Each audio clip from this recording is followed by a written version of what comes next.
Okay, so right in the middle of reading chapter 23, Miss Aiken called me, and I'm doing this videotaping on my phone.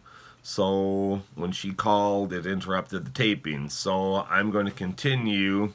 I'll back up to the beginning of chapter 3. I'd only read the first page of chapter 23. So here's chapter 23 once again, hopefully without any delays. Called the soldier again.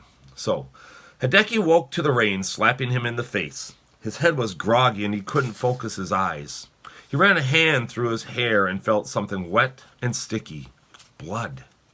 Where was he? And how had he been injured? And why was he lying on his back in the mud? And why were his ears ringing? The cave. He remembered the cave and the crazy lieutenant. His arm still stung from the gunshot.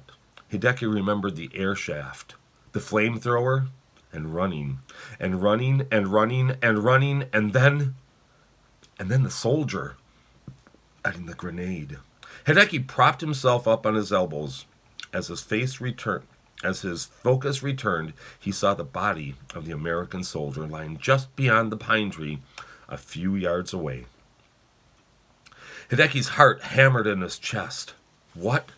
What if the soldier were still alive? He wasn't moving now, but what if he woke up? Hideki scrambled back, away from the soldier, but the American still wasn't moving, even as the rain beat down on his upturned face. Hideki stood and crept around the other side of the pine tree, his legs wobbly, afraid that at any moment the soldier was going to jerk awake and start shooting at him again. But the American soldier wasn't going to get up ever again. The American soldier was dead. And that's Ray, right? Hideki's quaking legs gave way, and he plopped back down into the mud. He had killed a man. He had killed a man. Back at school, when he had first been given his grenades, he had been excited at the thought of blowing up an American soldier.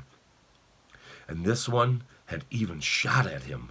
But now that Hideki had done it, now that he had actually taken another human being's life, he felt a great, yawning emptiness inside. A shaking sadness came over him, and he wept. He didn't care about being brave anymore, or defending the Emperor, or fighting the Americans. He just wanted to undo what he had done, take it all back. But the soldier's broken body told him there was no going back. How could he move forward from this? His life was now divided in two: the time before he threw his grenade and the time after it. And how could he ever be the boy he was before? How could he go on? The zipping bullets and thundering mortar shells that exploded all around him answered that question. He had to move on or die. His stomach in knots, Hideki crawled toward the body of the American soldier. He was surprised to see that the soldier wasn't much older than he was. More a freckle-faced boy than a man. He didn't even have the beginnings of a beard. Hideki felt sick all over again for killing him. "I'm sorry," Hideki told the boy. But of course the boy didn't answer back. He just kept looking up lifelessly into the sky. Hideki noticed the boy's pack and realized he'd be a fool to leave behind whatever was inside.